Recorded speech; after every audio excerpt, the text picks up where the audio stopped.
While ocean water suddenly arriving at your doorstep is an obvious effect of climate change, there are plenty of others that tend to fly under the radar that are hard to get the average person excited about. But my next guest and her colleagues at Harvard hope to change all that. Former EPA Administrator under Obama, Gina McCarthy, joins me now. She's the director of the brand new Center for Climate, Health, and Global Environment, known as Sea Change, at the Harvard T.H. School of Public Health.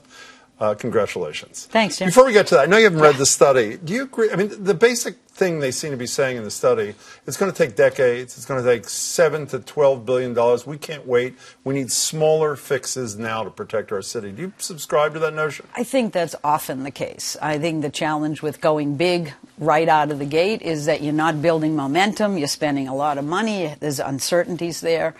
So if the science is telling them that this is the better approach and it's cost effective, then I think the city ought to consider it. Before we get to your new initiative at the Harvard School of Public, I'm sorry, the CHAN, you're saying if you don't say that, you get penalized, right? Isn't that right? Not by me. I want to be clear, by the way. I want to ask you about this, the end of secret science, as your successor, Scott Pruitt, has to say. Here's what he said when he announced the Strengthening Transparency and Regulatory Science Initiative.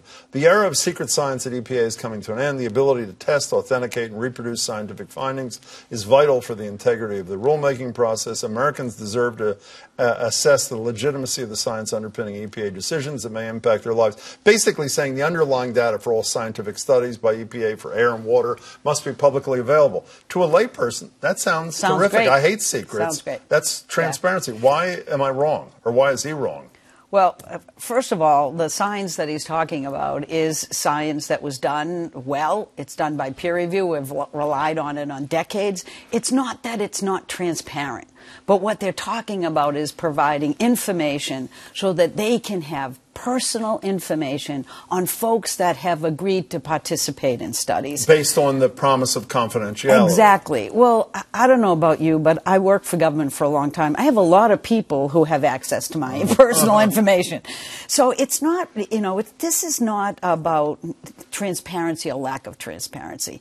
This is really a deceptive way to actually say that the best science at EPA, the science we have relied on decades and the world relies on, is not good enough for us to consider anymore, so we don't change anything. We don't make progress. And in fact, they support moving backwards. So when I did a little research today, studies linking air pollution to premature death or human exposure to pesticides usually guarantee confidentiality to those who agree to participate. That's right. Those studies would disappear from the EPA horizon. That's the point. Because there's not... Yeah, because, well, they're suggesting that we could depersonalize the information. And there's no question that it could be done about 150 million later.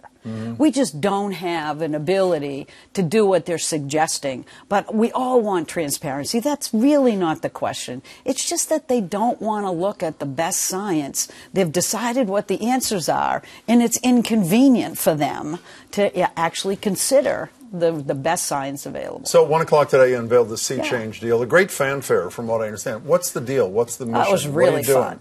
Well, Sea Change is all about trying to understand how we can look through a public health lens, look at climate change. As compared to what? Well, at polar bears, at thinking it's all about distant countries. And I think that what's happened with climate change is we started out so big, wanting to really get people aware of the breadth of the problem, that everybody's pointing at everybody else and thinking there's nothing they can do, and they also think it's not impacting them and their families. So the most important thing I think we can do is ground it. It is carbon pollution. I am now working at the very place that delivered those studies that EPA doesn't want to do. And I can tell you that we can reduce air pollution, protect our kids, protect our future, and address the issue of climate if we're smart about what we look and how we look at it. So we go from polar bears to your kid, essentially. Yeah, you know, before I knew you, I used to debate a woman who died a couple of years ago, a legendary woman, head of the Citizens for Limited Taxation. And what she would always say is, let's bring everything down to the barbershop level to make it accessible for, and that's essentially what you're doing there. Yeah, because science is complicated. We need to make it simple. We need to make people understand it. It's got to be relevant in order for them to act on it. You're on the cover of the Globe Sunday magazine in a 300,000-word piece or something. It's like War and Peace. Wait till you see the second edition. But you're quoted in a speech, I think it was in Falmouth or something, where you said, "I love you scientists dearly, but could you speak English?" I hope that's part of the mission here, because as a layperson, I care about this. Yeah. Often I have no idea what well-intentioned people are talking about. You know, Dean Williams at the School of Public Health said, "Gina, can you please just help me translate the science? We do world-class science. It has to be actionable. People have to be able to digest it, understand it, make sure that they understand it, and bring decision makers to the table. You know, Harvard can convene people who can do something with that decision. We don't need Washington to get it, as long as other people who can do something about it. You know, the tasks that you've outlined from Sea Change are so simple, and I don't mean to be disparaging them, but it's hard for me to believe this is not being done elsewhere on the climate change spectrum here? No, one of our big initiatives is about healthy kids and climate. You would not believe the sort of vacuum of information on what climate means to our kids. We look at heat stress as it impacts adolescents and adults, not adolescents.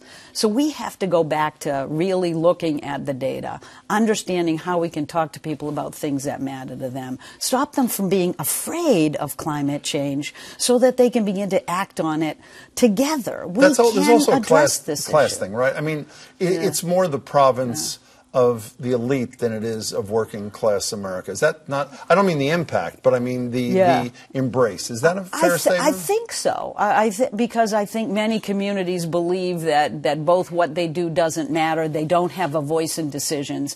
We know that environmental justice is alive and well. Climate change has climate justice issues. That's why you need to explain to folks that you can take actions that address climate change, but you can align it with your public health goals and get to those communities that have been left behind. Give them a voice. Make change for them. That will broaden it. That will make it personal and will make progress. I only have 30 seconds left. Yeah. June 7th, Mayor Walsh mentioned to us on the radio today, you're part of this International Mayors Climate Change thing. Can mayors do what our federal government, can they fill in where the federal government stepped out? They sure can. Let's not forget, hardly anything starts at the federal government. It works its way up from the grassroots level. Right now, we're counting out what's going on at the federal government, and instead businesses, cities, states are where the action is. Cities, mayors can't deny that the climate is changing, but they can be smart about how they invest. They can take a look at how they deploy those new clean buses in the communities where they need the air pollution relief the most.